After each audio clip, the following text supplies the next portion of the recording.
मैं इतना डिप्रेस हो गया कि मैं सुसाइड करने की सोचने लगा और मैंने एक दो बार अटेम्प्ट करने की कोशिश भी कर ली। गाजियाबाद में एक हॉस्पिटल में जाके हमारे घर वालों ने भर्ती करा दिया। उन्होंने कहा ये अगर घर रहेगा तो ये पागल हो जाएगा या ये सुसाइड कर लेगा। अगर मैं बाय कर रहा हूँ तो भैया सारी दुनिया सेल कर दो, तुम सब प्रॉफिट में उठो। इंट्राडे में पैसा कमाना बहुत मुश्किल है, ऑप्शन बाइंग से पैसा कमाना और ज्यादा मुश्किल। It is the most difficult way of earning easy money.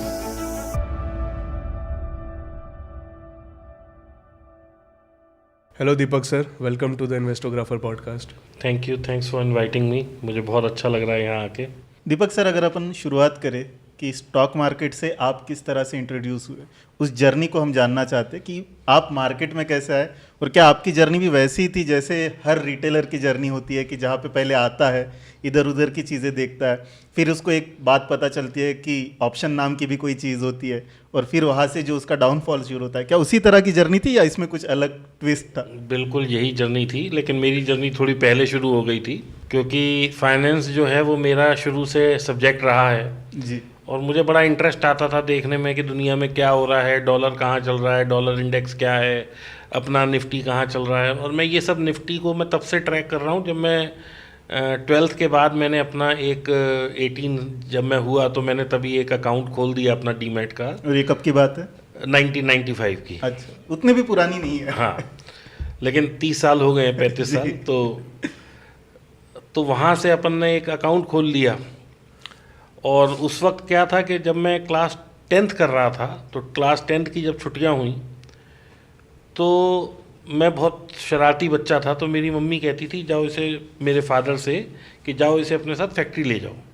तो हम लोगों का सिरेमिक केमिकल्स का काम था। अच्छा। तो पापा मुझे रोज़ सुबह जो है अपने साथ ले जाते थे और मैं वहाँ बैठता था पापा के साथ, तो मैं काम सीखने लगा। तो क्लास 10th के बाद ही मैंने अपने फादर को एक तरह से ज्वाइन कर लिया बिजनेस में। फिर हाई स्कूल हो गया, 11th हो गया, 12th हो गया, फिर मेरा थोड़ा इंटरेस्ट बन गया इसमें अपना स्टॉक मार्केट में। लेकिन तब से लेके और 2016 तक मुझे कोई लॉस नहीं हुआ। अच्छा, 1995 से लेकर 2016 तो कोई लॉस नहीं हुआ। 20 साल तक आप प्रॉफिटेबल रहे। हाँ, वो क्यों रहा, मैं उसके पीछे ये था कि this was not my prime business. मेरा जो सिरेमिक का मैं काम कर रहा था वो मेरा बहुत अच्छा काम था, मतलब उसमें इतना बढ़िया काम था कि मुझे पैसे की कोई कमी नहीं थी। और उस वक्त मेरे को ये समझ आया कि मेरे को बहुत ज़्यादा नॉलेज तो थी नहीं, लेकिन मेरे को ये पता था कि टॉप 10 कंपनीज इंडिया में कौन सी हैं, क्योंकि काम ही आपका वो था। तो मैं उस वक्त थोड़ी समझ रख रहा था। तो तब भी रिलायंस टॉप 10 में ही आती थी, आज भी रिलायंस टॉप 10 में, तब भी टॉप पे आती थी, आज भी टॉप पे है। HDFC बैंक तब भी प्रीमियम बैंक था, आज भी प्रीमियम है। बैंक नहीं था, मतलब पेरेंट कंपनी थी। ITC तब भी बहुत अच्छा स्टॉक था, आज भी बहुत अच्छा है। हिंदुस्तान यूनिलीवर तब भी बहुत अच्छा था, आज भी बहुत अच्छा है। और वो ग्रेडिंग आज तक चेंज नहीं हुई। टॉप 10 स्टॉक्स में मेरे ख्याल से 1 या 2 ही स्टॉक होंगे जो नए आए हैं और जो पुराने निकले हैं।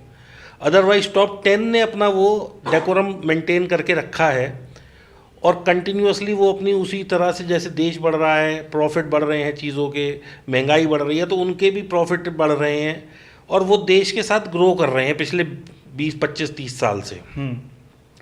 तो मैं क्या करता था जी, उस टाइम में 700 रुपये का रिलायंस होता था, फिर वो स्प्लिट हो गया या बोनस आया था, उस पर कुछ ऐसा हुआ था, क्योंकि रिलायंस ने अपनी पूरी हिस्ट्री में सिर्फ 2 या 3 बार ही बोनस दिया, उन्होंने बाकी दिया ही नहीं है। जबकि विप्रो, हिंदुस्तान यूनिलीवर में लोग बन गए, मतलब अरबपति, करोड़पति तो छोड़ो, 100 करोड़ रुपए लोगों ने कमा लिए अगर उस टाइम किसी ने इन्वेस्ट किया और आज तक होल्ड किया। तो रिलायंस का वो 462 रुपये का कुछ फ्यूचर होता था और उस टाइम फ्यूचर भी 1000 क्वांटिटी का था। तो मैं एक लॉट ले लिया मैंने। अब मेरे पास टचवुड भगवान की कृपा ऐसी थी, बिजनेस में पैसा बढ़िया था। अगर वो 50 रुपये गिर गया तो मैंने एक और ले लिया, वो और 50 गिर गया, मैंने एक और ले लिया।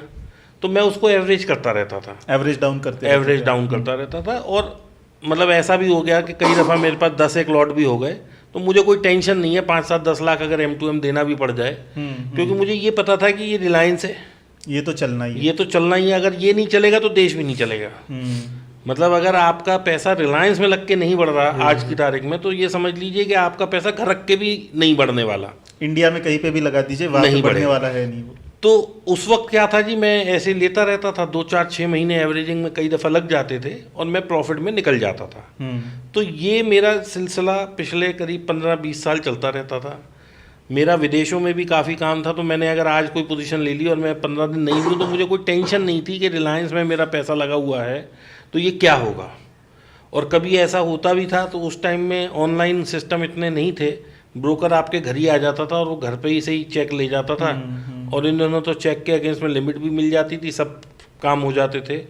अभी तो ये लिमिट नहीं मिलती, उस टाइम में तो आपके पास अकाउंट में अगर 10 लाख रुपए हैं तो वो 1 करोड़ का भी आप सौदा लेके जा सकते थे और ब्रोकर खुले हाथ से लिमिट भी दे रहे थे।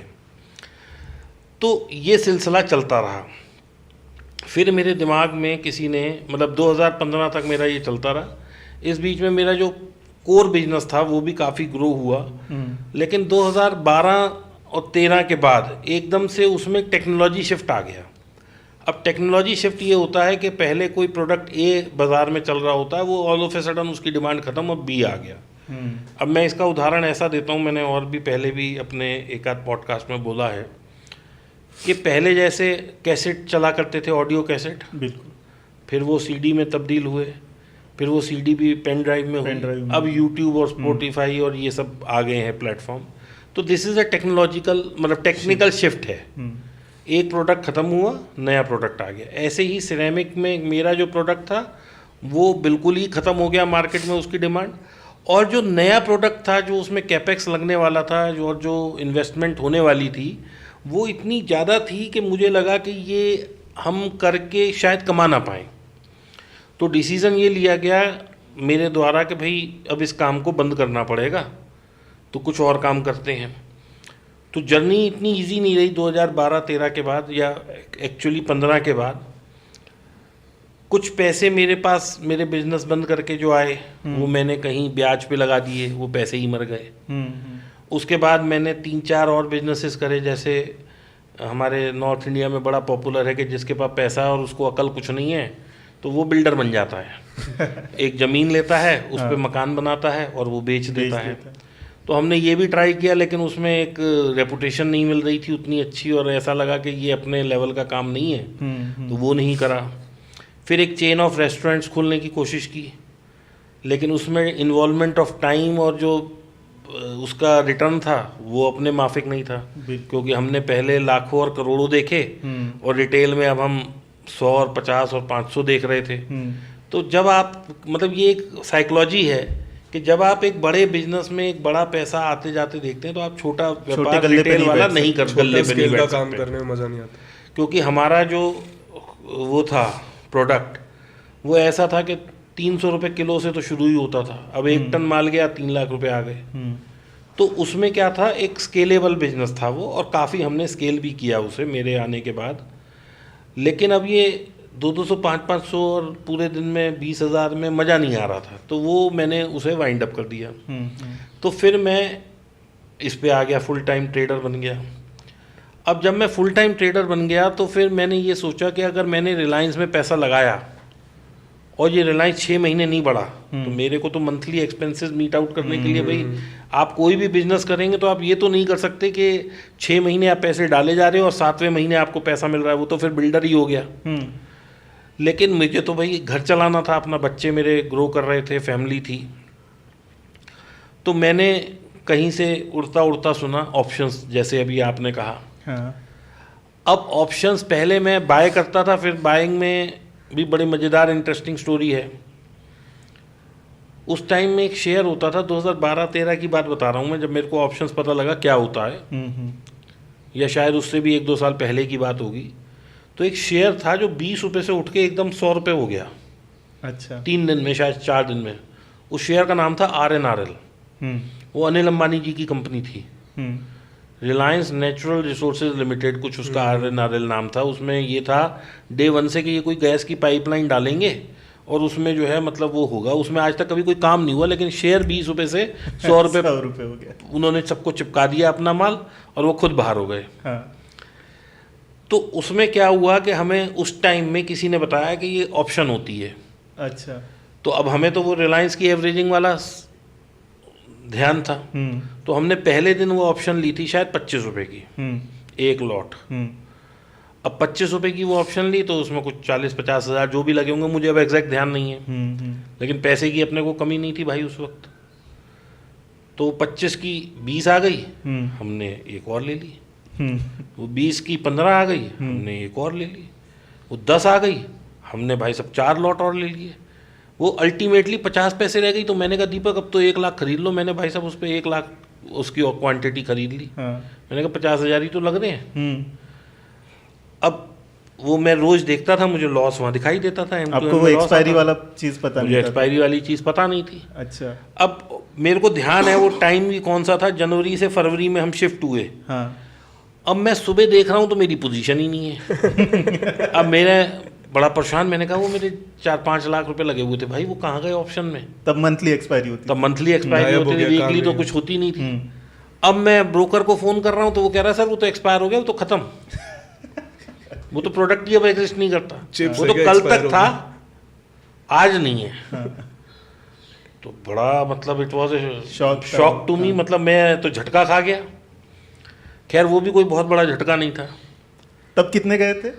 4-5 लाख रुपए गए थे, लेकिन तब मेरा बिजनेस चल रहा था तो मुझे कोई ऐसी बड़ा टेंशन नहीं था। टेंशन नहीं थी, मतलब वो मैं वहाँ से कमा के पूरे कर सकता था।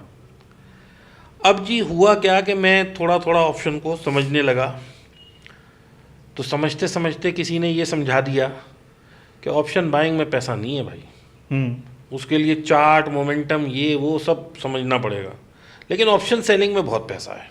अच्छा। तो भाई लगा भाई बड़ा काम करना है, महीने के 3-5 लाख रुपए भी बनाने हैं, तो ऑप्शन सेलिंग में घुस गए। और वो ऐसे घुसे कि उसमें मैं तो क्या घुसता और कमाता, लेकिन मार्केट को मैंने करीब करीब समझिए कि लोग 5 फिगर 6 फिगर कहते हैं, मैंने 8 फिगर में पैसे दे दिए। नंबर बता दीजिए। Approximately more than 1 crore of rupees, okay. या 2 भी टच कर रहा है वो फिगर। अच्छा। अब मैं बड़ा परेशान कि भाई मैं कमा नहीं पा रहा हूँ। तो फिर मैं, किसी ने कहा भाई कोई एक जगह है वहाँ चले जाओ, उससे सीख लो, ये सिखाता है, ये बताता है। मतलब आप 2015 से 2018 तक की मेरी हालत ये थी कि किसी ने कहा, मैं गाज़ियाबाद रहता हूँ, नोएडा मेरा ऑफिस है, किसी ने कहा जी आप आगरा चले जाओ, तो मैंने गाड़ी उठाई और मैं आगरा पहुँच गया सीखने के लिए। किसी ने कहा जयपुर चले जाओ, मैं जयपुर चला गया। डेस्परेट सीखने के लिए। क्योंकि मेरे को ये था कि भाई मेरा पैसा गया है तो मुझे वापस तो लाना है। किसी ने कहा अहमदाबाद चले जाओ, मैं अहमदाबाद चला गया। किसी ने कहा चेन्नई चले जाओ, मैं चेन्नई चला गया। किसी ने कहा बॉम्बे चले जाओ, बॉम्बे। आप ये देखिए कि मैंने अपनी स्कूलिंग में नर्सरी से लेके 12th तक में शायद मेरे पिताजी ने 2-2.5 लाख रुपए खर्च किए होंगे मेरी पूरी स्कूलिंग पे, लेकिन 2015 से 2018 तक मैंने 25-30 लाख रुपए अपनी लर्निंग पे खर्च कर दिए, लेकिन मेरा लॉस फिर भी नहीं रुक रहा था। और 2017-18 में एक फेज़ ऐसा आया, शायद 19 में आया, कि मैं इतना डिप्रेस हो गया कि मैं सुसाइड करने की सोचने लगा। और मैंने 1-2 बार अटेम्प्ट करने की कोशिश भी कर ली, इतना ज़्यादा। और डिप्रेशन में मैं आ गया। तो हम गाज़ियाबाद में एक हॉस्पिटल में जाके हमारे घर वालों ने भर्ती करा दिया। उन्होंने कहा ये अगर घर रहेगा तो ये पागल हो जाएगा या ये सुसाइड कर लेगा। अब डिप्रेशन में जब आप भर्ती होते हैं हॉस्पिटल में तो बड़ी एक अजीब सी कंडीशन होती है कि एक तो आपकी दवाई चल रही होती है और आप कुछ कर तो सकते नहीं है वहाँ। भाई कोई पैर में दर्द हो तो मैं उसे बताऊँ कि भाई मेरे पैर में दर्द है। अब डिप्रेशन में तो बस वो मुझे सेडेटिव दे देते थे, मैं 8 घंटे सोता रहता था, फिर मैं उठता था, फिर मेरे वही ख्याल आने लगते थे, फिर मेरी फैमिली मिलती थी, they try to encourage me. तो ये सब चलता रहा, लेकिन मेरे को कहीं ना कहीं वहाँ लेटे लेटे ना ये एक बात दिमाग में घूमती रहती थी कि मेरा पैसा जाग आ रहा है, मेरा पैसा जाग आ रहा है, अगर कोई तो कमा रहा है। और इन दिनों मैं ट्विटर पे देखता था 2 लाख, 5 लाख, 8 लाख, 25 लाख के M2M दिखते थे। कोई ये भाई, कोई वो भाई, कोई ऐसा, कोई वैसा। भाई बड़ा मतलब समझ ही नहीं आ रहा। खैर मैंने उन्हें भी कांटेक्ट किया, वो सब लोग जो थे, हर किसी ने अपने अपने हिसाब से जितनी उनकी समझ थी और जितना मैं समझ सकता था सबने सिखाया। मैं ये नहीं कहूँगा कि लोगों ने नहीं सिखाया, किसी ने फ्री सिखाया, उनका मैं ग्रेटफुल हूँ। किसी ने पैसे लेके सिखाया, मैं उनका और ज़्यादा ग्रेटफुल हूँ। किसी ने एक्सपीरियंस दे के सिखाया कि हम बाजार में सिर्फ बेवकूफ़ बना रहे हैं, कुछ ना सिखा रहे, उसका भी मैं ग्रेटफुल हूँ कि मैं ये सीख पाया। सीख गया, हाँ। लेकिन मैं कहीं ना कहीं बहुत ज़्यादा डिप्रेस हो गया। फिर मैं 3-4-6 महीने मार्केट से बिल्कुल अलग हो गया। लेकिन ये कंसेप्ट मेरे दिमाग में घूमे जा रहा था, क्योंकि मैंने किताबों में लोगों के जा के ये समझा और सीखा था कि F&O तो ज़ीरो सम गेम है। यानी आपका पैसा मेरे पास, मेरा पैसा इनके पास, इनका पैसा किसी और के पास, या अगर हम तीनों लूज़र हैं तो चौथा कमा रहा है, और हम चारों लूज़र हैं तो पांचवा कमा रहा है।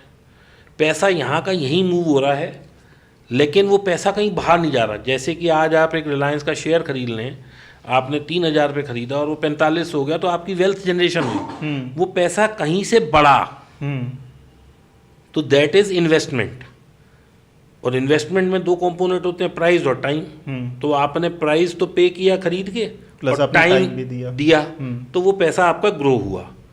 लेकिन F&O में तो कुछ ऐसा है ही नहीं भाई। अगर मैं हार रहा हूँ तो कहीं ना कहीं वो पैसा जा रहा है। और यही एक टर्निंग पॉइंट था मेरी लाइफ का, कि मुझे ये समझना ज़रूरी हो गया था कि ये मेरा पैसा कहाँ जा रहा है। और अगर कोई आप कमा पा रहे हो तो मैं क्यों नहीं कमा पा रहा। मैंने अपनी इस इच्छा को मरने नहीं दिया। And I am very grateful to my wife, to my family. मेरे फादर मदर, मेरी wife, they supported me a lot.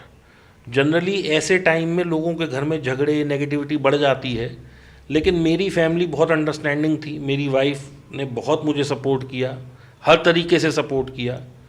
और हालत ये थी कि मैं रोज़ सुबह बैग उठा के अपने ऑफिस जाता था।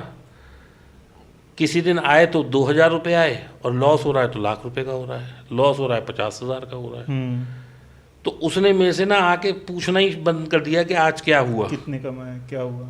क्योंकि उसे पता था कि अभी वो पूछेगी और मैं नाराज़ होऊंगा और गुस्सा होऊंगा, तो एक बड़ा नेगेटिव माहौल हो जाता है।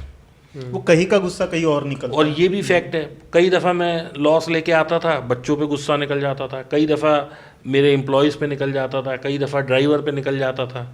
तो कुल मिला के क्या, क्योंकि आपकी फ्रस्ट्रेशन तो आप कहीं ना कहीं तो निकलेगी। बिल्कुल। तो ये सब चीज़ें जो थी चलती नहीं मेरे दिमाग में, लेकिन मैं फिर भी बहुत सारी यूट्यूब पे वीडियोस देखता रहा, मैं बाहर की वीडियोस भी देखता रहा, मैं बुक्स पढ़ता रहा। हालांकि मैं बहुत ज़्यादा बुक्स पढ़ने का मतलब शौक नहीं हूँ, लेकिन जितनी मैंने अपनी पूरे टाइम में नहीं पढ़ी, कॉलेज से और पोस्ट ग्रेजुएशन तक भी, उससे ज़्यादा किताबें मैंने स्टॉक मार्केट की पढ़ दी। और मैंने ये रियलाइज़ किया कि जो इस किताब में लिखा है उसका तो उल्टा ही हो रहा है।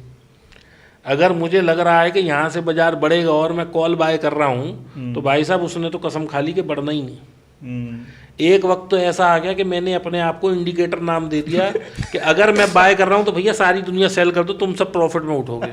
ये हर ट्रेडर के साथ होता है कभी ना। ठीक है, लेकिन यहाँ पे हम लोग, आज देखो मैं पीछे मुड़ के देख रहा हूँ, मैं हंस पा रहा हूँ, लेकिन उस टाइम में मैं रोता था। यू वोंट बिलीव, आप आज मेरी सक्सेस को लोग देख रहे हैं क्यों, और मैं हंस भी रहा हूँ। और लेकिन मैंने कितनी रातें रो रो के काटी हैं, और कितनी बार मैंने ये सोचा है कि आज मेरे को मरना है, या कितनी बार मैंने ये सोचा है कि कल मैं घर कैसे चलाऊंगा, क्योंकि अल्टीमेटली कुआं भी पानी निकालते रहो ख़त्म ही हो जाएगा। कितने लोगों से मैं कर्जा लेके आया और मैंने अपना फिर पैसा ट्रेडिंग में डाला और फिर लूज़ किया।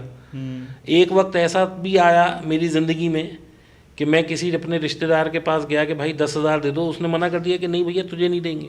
और आज वही रिश्तेदार मुझसे कहता है कि मेरा 1 करोड़ ले लो और भाई साहब मुझे कोई टिप दे दो, या मेरे स्टॉक मार्केट में पैसे मैनेज कर दो, या आप मुझे सिखा दो।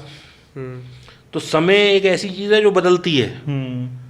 लेकिन स्टॉक मार्केट में जो एक चीज़ हर किसी ट्रेडर को समझनी चाहिए, और मैं भी बहुत पैसा और 5 साल दे के समझा कि इसमें इजी मनी नहीं है। It is the most difficult way of earning easy money. दूसरा, अगर आप डिसिप्लिन नहीं है अपनी लाइफ में, तो आप स्टॉक मार्केट में भी डिसिप्लिन नहीं हो सकते, क्योंकि यहाँ पे होप और ग्रीड साथ साथ चल रही है। अब आपको मैं उदाहरण दूं कि मैंने एक कॉल ली, मैं उस वक्त बायर था तो मैं आपको उसकी बता रहा हूँ, फिर मैं सेलिंग वाली भी बताऊंगा कि सेलिंग में क्या मुँह रखता है कि। तो मैं बायर था, तो मैंने मान लीजिए कोई 200 रुपये की कॉल खरीदी, वो 150 हो गई तो मैंने फिर उसे एवरेज कर लिया, वो 100 हो गई तो फिर मैं एवरेज कर रहा हूँ। अरे मैं ये तो देखूं कि भाई मेरे से बाजार विपरीत चल रहा है। अगर मेरा मैंने analysis कॉल गलत हो ली है तो बाजार ऊपर की जगह नीचे जा रहा है, मुझे पुट लेनी चाहिए थी। और यही समझने में 94% लोग फेलियर हैं। हम्म, सेबी और एनएससी का डेटा ये कहता है कि 94% people are losing money in options या स्टॉक मार्केट। हम्म, तो क्या हम सारे के सारे इतने बेवकूफ़ हैं कि यही नहीं समझ पा रहे कि हमें कॉल लेनी है, पुट लेनी है? अगर मैं बायर्स के पर्सपेक्टिव से बात करूं तो बिल्कुल बिल्कुल हाँ। मार्केट को नहीं देख रहे, खुद को जो करना है वो करे जा रहे हैं, मार्केट की सुन ही नहीं रहे। एक्चुअली इसमें भाई साहब एक सबसे बड़ा प्रॉब्लम क्या है कि आज आप यहाँ पॉडकास्ट कर रहे हो तो आपकी भी एक जर्नी होगी कि आपने पहले दिन पॉडकास्ट किया तो वो उसमें कुछ गलतियाँ खामियां रही होंगी, फिर then you must have given your learning. या जैसे अभी हम ये सेट कर रहे थे तो इसमें आपने अपनी लर्निंग करी कि माइक एंगल ऐसा हो, कैमरा एंगल ऐसा हो, सब। तो एक लर्निंग आपके साथ जुड़ी हुई है बिल्कुल। And you have given your time to it. Hmm, आज स्टॉक मार्केट के लिए कौन सा कोर्स अवेलेबल है जो कि किसी रिकॉग्नाइज्ड इंस्टीट्यूट से है? मेरे पास 50,000 रुपये हैं, मेरे को 50,000 में ये लगता है और तो कोई काम मैं कर ही नहीं सकता, क्योंकि आज एक स्ट्रीट साइड ठेला भी खोलना जाओ तो वो भी 50,000 में नहीं खुल सकता। 4-5 लाख उसमें भी लग जाते उसमें भी 2-3 लाख तो लग ही जाते हैं। तो मुझे लगता है 50,000 में मेरे लिए सबसे आसान काम स्टॉक मार्केट है।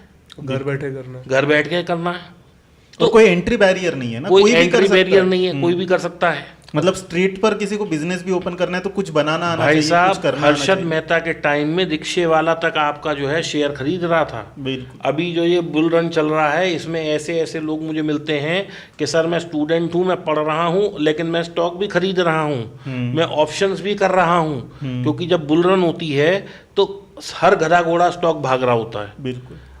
मैं ऐसे ऐसे स्टॉक देख रहा हूँ और ऐसे सिर पकड़ लेता हूँ मैं अपना कि पिछले 15 साल में तो वो भाई साहब 100 से आया 150, 15 साल का उसका चार्ट ऐसा घूम रहा है, और पिछले 6 महीने में वो 150 से पहुंच गया 1500। तो यहाँ पे सेबी और एनएससी कुछ नहीं देख कुछ रहे, नहीं देख यहाँ पे उनका कोई रेगुलेटरी नहीं काम कर रही, यहाँ कोई झोल नहीं है। यहाँ कोई झोल नहीं है। लेकिन आपके यहाँ एक साइन गलत हो जाए तो उस पर रेगुलेटरी आ जाती है। तो कहने का मतलब ये है कि जितनी भी रेगुलेटरी बॉडीज़ हैं ये भी कुछ चीज़ें शायद नहीं कंट्रोल कर पा रही। और कहीं ना कहीं ये लगता है कि छोटे लोगों को दबाने का काम जो है रेगुलेटरी बॉडीज की तरफ से हो रहा है। देखिए, मैं इस पे तो नहीं कमेंट कर पाऊंगा कि ऐसा हो रहा है, लेकिन हाँ, क्योंकि लग तो वही रहा है। लग तो वही रहा है। लेकिन आप ये देखिए कि अभी थोड़े दिन पहले मैं कहीं पढ़ रहा था, शायद मनी कंट्रोल पे या किसी साइट पे, जीरो धा ने ये बोला कि हमने पिछले 3 साल में शायद 4 या 6 करोड़ नए अकाउंट खुले हैं with average value in the account for about 50 to 60,000, यानी कि बाजार में 4 लाख करोड़ 5 लाख करोड़ रुपए आया है। तो बाजार तो देखो बढ़ रहा है, तो उसके पीछे रीजन है कि इतना पैसा आया है, पंप हो रहा है पैसा। पैसा पंप हो रहा है, लेकिन वो पैसा छोटे हाथों से निकल के बड़े हाथों में जा रहा है। Rich people are becoming more rich, poorer is becoming more poor. तो वो जो गैप हमारी सोसाइटी में है वो बढ़ रहा है, बहुत ज्यादा बढ़ रहा है। और स्टॉक मार्केट में तो खास तौर से बढ़ रहा है। गरीब आदमी पैसा कमा के ला रहा है, डीमैट में डाल रहा है और अमीरों को दे दे रहा है। अब इसमें एक और भी बात होती है, क्योंकि प्रॉपर लर्निंग नहीं है किसी की। आज जब से मेरे थोड़े से पॉडकास्ट आए हैं या कुछ है, लोग मेरे पास आते हैं और मैं लोगों को आज मतलब कोई ये नहीं कह सकता कि मैंने किसी से पैसे ले के बताया हो। हालांकि मेरा कोर्स है, मैं पैसे लेता हूँ, लेकिन मैंने किसी को पढ़ाया नहीं है पैसे लेके। जितने भी लोग आते हैं 90% of the people fail to see 90% of the people fail to understand how to see a chart. क्या चार्ट देखना इतना मुश्किल काम है? लेकिन लोग फेलियर हैं। बिल्कुल। डॉक्टर बनने में आज 10 साल लगते हैं। एक पहले वो MBBS करता है, फिर MD करता है, फिर कहीं इंटर्नशिप करता है, फिर किसी हॉस्पिटल में नौकरी करता है, फिर वो अपनी क्लिनिक खोलता है और वहाँ 500-1000 रुपये लेता है। तो आप देखो, एक डॉक्टर को बनने में 10 साल लगते हैं, एक इंजीनियर को 6 साल लगते हैं, टीचर भी अगर कोई मतलब ग्रेजुएशन के बाद B.Ed करेगा तो टीचर की जॉब कर सकता है, उसे भी 2 साल लगते हैं। लेकिन स्टॉक मार्केट ट्रेडर सुबह 9 बजे ट्रेडर बनता है, 9:15 बजे ट्रेड लेता है, 10:30 बजे तक तो वो पोजिशनल ट्रेडर हो जाता है और 12 बजे तक वो कहता है मेरी तो जर्नी खत्म, मैं लॉस मेकिंग ट्रेडर हूँ। मतलब how small is the journey. तो क्या उसने ये कोशिश करी कि भाई मैं जो हूँ इस पे थोड़ी सी लर्निंग कर लूँ, थोड़ा सा एक्सपीरियंस ले लो। थोड़ा सा एक्सपीरियंस ले लूँ। मेरे पास लोग आते हैं, मैं उनकी ज़रा सी एक साइकोलॉजी टेस्ट करता हूँ। तो मैंने अपने ना वहाँ ऑफिस में जब मुझे पता होता है कि कोई आ रहा है तो मैं एक काम करता हूँ, मैं 1 किलो सेब ला के रख लेता हूँ। तो सेब आप सबको पता है भाई बहुत अच्छे से अच्छा 200 रुपये किलो होगा। तो मैं उससे कहता हूँ भाई ये सेब हैं, तुम ले जाओ, इससे बड़ी अकल आती है, तुम 5,000 रुपये दे दो मुझे। आज तक मुझे सेब का बायर नहीं मिला। लोग सब्जी लेने जाएंगे, वहाँ 2, 5, 10 रुपये की बार्गेन करेंगे, रिक्शा करेंगे, टैक्सी करेंगे, वहाँ 100 रुपये बचाने की सोचेंगे।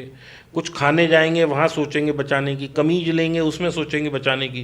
लेकिन स्टॉक मार्केट में 50,000 दे देंगे, लाख दे देंगे, और उसके बाद भाई साहब घर बेच के भी पैसा ला के दे देंगे, बीवी का गहना बेच के भी ला के पैसा दे देंगे मार्केट को।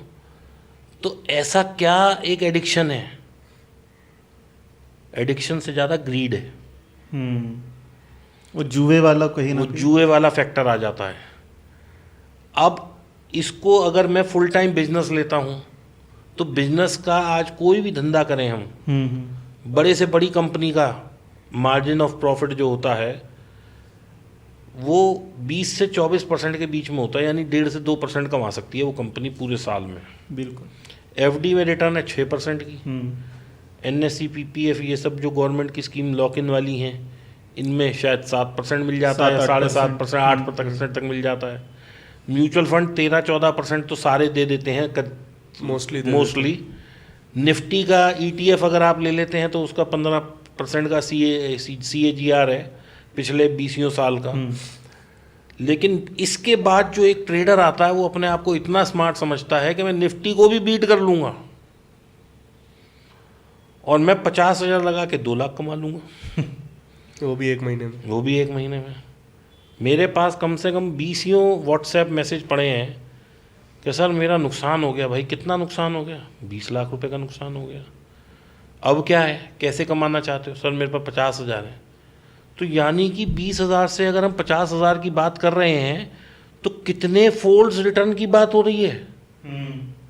आदमी सोचते हुए बोल भी नहीं रहा कि मैं अगर अपना इसको एज ए बिजनेस करता हूँ स्टॉक मार्केट तो 2 से 3% मुश्किल से कमा पाता हूँ, और वो बात कर रहा है कि मुझे 40x रिटर्न चाहिए।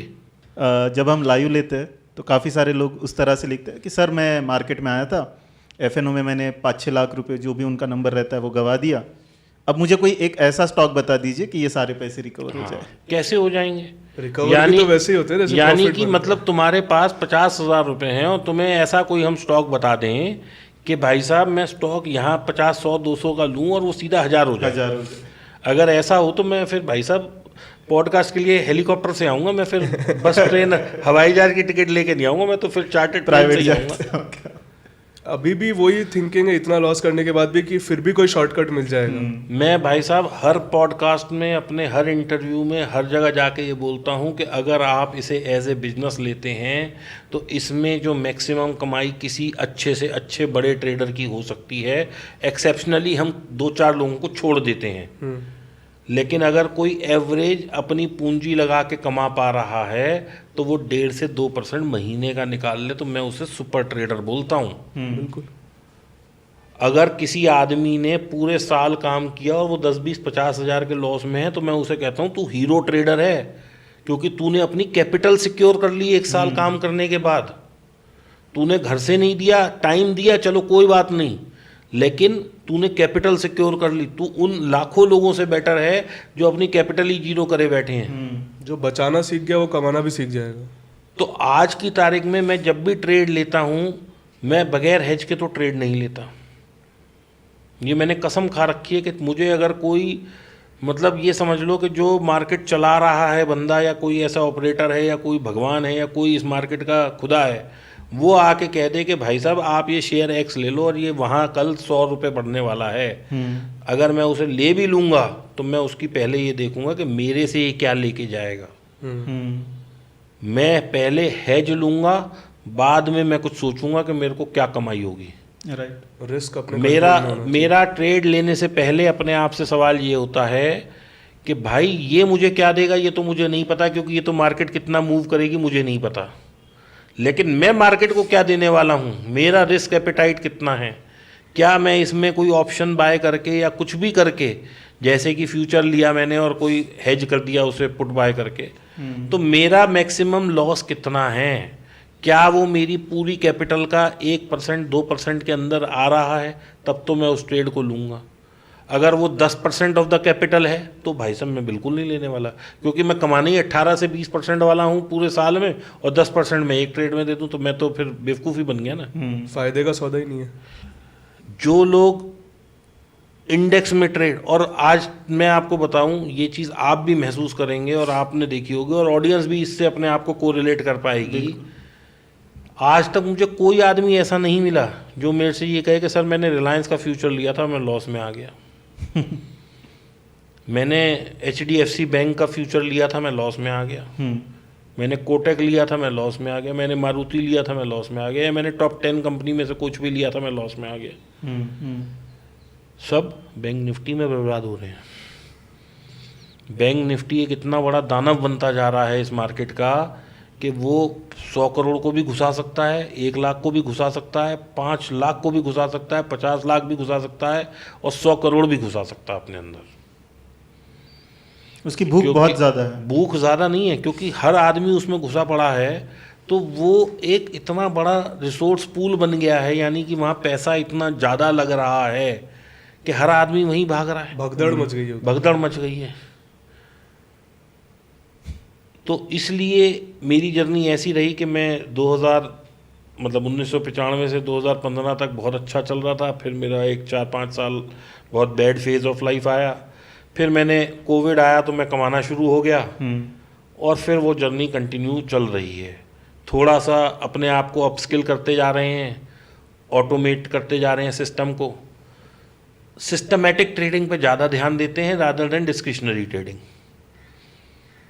अच्छा, आपने अपनी जर्नी शेयर की, इसमें 2-3 मुझे सवाल है, बट क्योंकि अपन कंटिन्यूएशन में चल रहे तो ये पूछ लेता हूँ कि जो चेंज था, जहाँ पे आप लॉस मेकिंग ट्रेडर थे और वहाँ से फिर एक प्रोसेस होता है जहाँ से आप प्रॉफिट मेकिंग ट्रेडर बन जाते हो, तो वो चेंज किस तरह से आया, और उसके बाद के 1-2 और सवाल है मेरे जो क्या होता है कि उस चेंज में आपको ना अपने अंदर की सबसे पहले तो ईगो को मारना पड़ता है। हाँ, वो चेंज जब भी आपकी लाइफ में कोई भी ट्रांजिशन फेज आएगा तो सबसे पहले आपके अंदर एक इतनी ज़्यादा ग्लानि की भावना आएगी, मतलब कि मैं अपनी ज़िंदगी में कर क्या रहा हूँ। भाई साहब, मैं एक लॉट में ट्रेड लेता था सेलिंग का, पूरे सुबह 9 बजे से लेके 3-3:30 बजे तक बैठे रहते थे, उसमें 10 रुपये का डिके आ जाए तो 10 रुपये घर लेके आ जाते थे, तब 25 का लॉट था, 250 रुपये घर लेके आ जाते थे। जबकि मेरा उस तक दिन भी घर का खर्चा, क्योंकि मेरी ग्रोन अप फैमिली है, मेरे बच्चे हैं दोनों और वाइफ है, तो मैं समझता हूँ 8 से 10 हज़ार रुपये, 2-3 लाख रुपए तो मेरा महीने का खर्चा तब भी रहा होगा।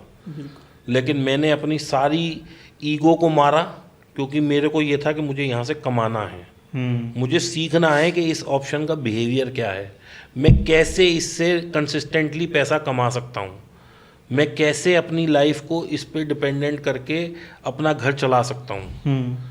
तो भाई साहब, वो फेज़ ऐसा है कि 99% audience will fail to accept that कि आप सुबह 9:15 बजे उठें, एक लॉट में ट्रेड लें, वो भी तब जब आपका सेटअप आ जाए। सेटअप बोले हाँ भैया मुझे बेचो, तो मैं उसे बेचूं, या मैं नॉन डायरेक्शनल कर रहा हूँ तो मैं इतना ज़्यादा उसमें एक्टिव हूँ कि जैसे ही बाज़ार में कोई मूवमेंट आए मैं तुरंत उसको स्टॉप लॉस लेके नई पोजीशन बनाऊँ। तो ये सब चीज़ें बहुत डिसिप्लिन से आती हैं, बहुत मेहनत लगती है इसके लिए, और दिमाग आपका बिल्कुल फोकस होना चाहिए। फिर आपको ये नहीं याद रखना कि मेरा तो यार इतना लॉस है और उतना लॉस है। फिर मेरे को सिर्फ ये रहता था कि आज मैं चाहे 5 रुपये ग्रीन में बंद हूँ, क्या मैं ग्रीन में उठ रहा हूँ। मैं 5 रुपये कमा के अपने को उस आदमी से ज़्यादा अच्छा समझता था जो 100 लॉट में ट्रेड करके 10,000 रुपये का लॉस लेके जा रहा है। मैं एक लॉट में I was earning only 5 to 10 rupees. ऐसे दिन भी आए हैं कि मैं 500 रुपये के लॉस पे बंद कर देता था ट्रेड, फिर 2 घंटे बाद मैं ट्रेड करता था, और मेरी सिर्फ ये कोशिश रहती थी कि किसी तरह से 500 रुपये आज मेरे बंद आ जाएं। मतलब आपका पूरा एम यही रहता था कि हर दिन को आपको ग्रीन में क्लोज करना है, प्रॉफिट की तरफ आपको नहीं देखना। प्रॉफिट देखिए, आपको अगर एक जर्नी में अच्छा बनना है तो आपको अपने लॉसेस को कंट्रोल करना है। अगर आपने अपने लॉसेस को कंट्रोल कर लिया तो प्रॉफिट तो झक मार के आएगा। प्रॉफिट सबके बनते हैं, लॉसेस में उड़ा देते हैं लोग। लॉसेस में उड़ा देते हैं। अब मैंने अभी एक वर्ड यूज़ किया था, सिस्टमैटिक ट्रेडिंग। सिस्टमैटिक ट्रेडिंग क्या होती है कि जब आप एक ही चीज़ को बार बार बार बार बार बार कर रहे हैं, यानी कि मैं एक उसका उदाहरण देता हूँ, मैं ये इसको कोई ट्रेड समझ के कर ना ले, मैं सिर्फ एक उदाहरण दे रहा हूँ कि मैं सुबह बाज़ार में आया, 10 बजे मैंने बाज़ार खोला और मैंने एक फ्यूचर बाय कर लिया रिगार्डलेस ऑफ के वो कहाँ चल रहा है। 200 पॉइंट का मेरा प्रॉफिट है, 100 पॉइंट का मेरा एसएल है। Now this has become a system. ये सिस्टम आप ऑटोमेट भी करा सकते हैं। आज मैं नहीं हूँ, मैंने कोई एम्प्लॉय रखा और मैंने कहा भाई तुम ट्रेड कर दो, वो समझ गया, वो भी कर सकता है। वेरी स्ट्रिक्ट एसएल, 100 रुपये का एसएल कटेगा, कट जाने दीजिए। 200 रुपये आएंगे, आ जाने दीजिए। फिक्स रूल है, कोई दिमाग नहीं कोई लगाना। दिमाग नहीं लगाना। जब आप लोग अपने सिस्टम को इस लेवल तक ऑटोमेट कर देंगे या इस लेवल तक उसको सिस्टम बना देंगे कि भाई मैं दिमाग नहीं लगाऊंगा, जो मैंने एक बार लिख दिया वो फाइनल है, जो रूल बना है उसको फॉलो करना है। आपका पैसा ना बने ऐसा हो ही नहीं सकता। 66 टाइम भी अगर आप गलत होंगे और केवल 33 टाइम सही होंगे तो भी आप जीरो पे छूट जाएंगे, आपका लॉस नहीं आएगा। क्योंकि आप जब प्रॉफिट ले रहे हैं तो 200 पॉइंट ले रहे हैं और जब लॉस दे रहे हैं तो 100 पॉइंट दे रहे हैं। तो ऐसा तो हो नहीं सकता कि रोज मैं सुबह आऊं 10 बजे, अगर मैंने मान लो आज फ्यूचर खरीदा और वो रोज ही 100 पॉइंट गिर जाएगा। क्या बाजार में ये चीज़ पॉसिबल है? नहीं। बाजार में मैं आपको, और बाजार की एक बहुत बड़ी खासियत है जो मैंने अपने एक्सपीरियंस से सीखी है, लोग नहीं सीखते हैं। पहली बार मोदी जी आए, बाजार ने बहुत सलामी दी, उन्हें बड़ा बढ़िया चला, सेलिब्रेट किया उस चीज़ को। सेलिब्रेट किया। अगली बार आए, कुछ नहीं हुआ। पहली बार कोविड आया, बाजार परम से नीचे, जबकि कोई मरा नहीं था उस वक्त, कैजुअलिटीज वर मिनिमल, 1000 में केसेस थे कुछ। दूसरी बार आया, लाखों में लोग मर रहे हैं लेकिन चल बाजार रहा है ऊपर जा बाजार रहा है। ऊपर। क्यों? क्योंकि बाजार हमेशा फॉरवर्ड लुकिंग होता है। बिल्कुल सही। आज इन्फोसिस का रिजल्ट खराब आया, लेकिन अगर उसने कमेंट्री ये दे दी कि भाई आने वाले क्वार्टर में हम पिछले 5 क्वार्टर का भी प्रॉफिट निकाल लेंगे, बाजार ऊपर भाग जाएगा। मुझे आज भी वो दिन याद है, मुकेश अंबानी जी ने एक दिन एजीएम में ये बोला था कि in next 3 years I will make company debt free. उसी दिन 100 रुपये चला था रिलायंस, आप जाके वो डेट देख लीजिएगा और चार्ट पे देख कुछ तो लीजिएगा। 10-20% ऐसा एकदम से चल गया था। क्यों? क्योंकि कमेंट्री मैटर करती है। बाजार हमेशा फॉरवर्ड लुकिंग है, जो आप कर चुके उस पर तो जो होना था हो गया, बाजार आपके आगे फ्यूचर देखिए, को देखता है। आगे देखिए। जैसे ही ये आया कि वैक्सीन मिल गई, वो क्या उसके आफ्टर इफेक्ट होंगे, क्या उसके प्रोज एंड कॉन्स होंगे, क्या उसके रिपरकशंस होंगे, क्या उसके साइड इफेक्ट होंगे, इससे मतलब नहीं है। वैक्सीन मिल गई यानी दुनिया बच सकती है, ख़त्म नहीं होगी, चल दो आगे। कोविड के वक्त सारे काम बंद थे, स्कूल से लेके, रेस्टोरेंट से लेके, स्टिचिंग से लेके, ये से लेके वो, सारी एसेंशियल सर्विसेज बंद थी। स्टॉक मार्केट एक दिन बंद नहीं हुआ। तो इसका क्या मतलब है? मैं रहूं ना रहूं, आप रहें ना रहें, कोई रहे ना रहे, मार्केट चलता रहेगा और ऐसे ही चलेगा। सिर्फ अगर हम अपनी थोड़ी सूझबूझ लगा दें, थोड़ा सा अपने आप को एजुकेट कर लें, या किसी एक ऐसे आदमी की मदद ले लें जो कि एक फाइनेंशियल एडवाइज़र हो, सेबी से अप्रूव्ड हो, और उसके कहे पे पैसा लगा दें, तो शायद 2 पैसे बन जाएं। सही प्रोसेस को फॉलो करें। प्रोसेस को फॉलो करें। अच्छा, मैं 3 चीज़ों के लिए आपकी तारीफ़ करना चाहूँगा कि सबसे पहले तो अपना लॉस जो आपने शेयर किया कि मैं लॉस मेकिंग था, ये एक्सेप्ट करना ही बहुत बड़ी चीज़ होती है, और कैमरा पे एक्सेप्ट करना तो बहुत बड़ी चीज़ होती है, हर कोई एक्सेप्ट नहीं करना चाहता। पर उससे भी ज़्यादा मैं आपकी तारीफ़ इसलिए करना चाहूँगी, 2 चीज़ें जो है आपने बहुत इंपॉर्टेंट कही है, और मैं काफ़ी सारे लोगों से जब बात करता हूँ ना, तो इस पर बात करना चाहता हूँ, लोग हिचकते हैं इस पर बात करने के लिए। सबसे पहले तो जो आपने बात कही कि मैं डिप्रेशन में चला गया था और सुसाइड के थॉट्स आ रहे थे, ये बात करना ही बहुत बड़ी बात है, ये कोई मानना नहीं चाहता। देखिए, ऐसा होता है कि हर आदमी ये सोचता है कि धीरू भाई अंबानी वॉज ये पेट्रोल डिस्पेंस करते थे एक पेट्रोल पंप पे, और उन्होंने रिफाइनरी लगा ली। लेकिन कोई आदमी ये जो बीच का टाइम था जिसमें उन्होंने क्या क्या नहीं बेचा, कहाँ कहाँ धक्के नहीं खाए, क्या क्या उसके लिए अप्स एंड डाउन्स अपनी ज़िंदगी में नहीं ठोकरें किया, खाई। कहाँ कहाँ ढोकरें खाई। हमने वो पिक्चरों में देखा, वो अपने उस पर केला सिल्क बेच रहे थे। मैं उनसे नहीं मिला क्योंकि मैं जब तक बड़ा हुआ तब तक उनका स्वर्गवास हो गया। लेकिन मैं जो जर्नी होती है जी वो जर्नी कोई नहीं उस पर जाना चाहता। हर आदमी ये कहता है कि सर आप बता दो मैं कल से ही प्रॉफिटेबल हो जाऊं। रातों रात सबको अमीर होना है। सबको लॉटरी चाहिए, सबको ये है कि जैकपॉट लग जाए। और कुछ इसमें मैं कहूँगा कि एक ऐसा कोई सिस्टम से भी बनाए कि M2M दिखाने का सिस्टम ख़त्म हो जाना चाहिए। क्योंकि लोग फर्जी M2M दिखाते हैं कि मैं देखो जी आज सुबह मैंने 100 रुपये वाली कॉल ली, 1800 पे जाके बेची। अब लोग पागल हो गए कि भाई इसको कैसे इसने पकड़ी, अब मैं इससे कर लूँ। उसने करी नहीं करी, एक फेक स्क्रीनशॉट के चक्कर पे आपने अपनी ज़िंदगी का आने वाले 6 महीने बर्बाद कर लिए। और एक गलत एक्सपेक्टेशन पाल ली। यस, और हो सकता है वो रियल स्क्रीनशॉट भी हो, पर तुक्का भी तो हो सकता है। तुक्का भी हो सकता दो अकाउंट पे भी हो सकता है, बहुत चीज़ें हो सकती है। है। देखिए इसमें मैं एक चीज़ और भी बोलूँगा कि जैसे 2 अकाउंट, फेक अकाउंट, ये सब प्रैक्टिसेस तो चल ही रही हैं बाज़ार में। इसके अलावा जो भी एक प्रॉफिटेबल ट्रेडर नहीं है या जो वो सीखना चाह रहा है, वो अपने आप से ये सवाल क्यों नहीं कर रहा कि भाई मैं दूसरे को देख रहा हूँ, मैंने अपनी लर्निंग क्या डाली इसमें, मैंने कितनी बुक्स पढ़ी, मैंने कितने यूट्यूब पे वीडियो देखे, मैंने चार्ट को कितनी दफ़ा बैक टेस्ट करने की कोशिश करी, मैंने कितनी दफ़ा सिस्टम को चलाने की कोशिश करी। ब्रूस ली की एक बहुत सही लाइन है कि I don't fear the boxer या fighter who has fought 10,000 fights, but I fear the opponent who has done one same practice 10,000 times. जिसने 10,000 बार सेम move सीखे। टांग मारी है। हाँ। मैं उससे डरता हूँ, मैं 10,000 जो जीता है उससे नहीं डरता। तो क्या हमने अपने एफर्ट इतने डाले कि हम कम से कम अपने आप से तो ये कह सकें कि हाँ जी मैंने पुरजोर कोशिश करी, अगर मैं फिर भी कामयाब नहीं हुआ तो मैं किसी और को ब्लेम ना करके खुद को ब्लेम करूं। यहाँ पे सब लोग एक्सक्यूज़ ढूंढ रहे हैं।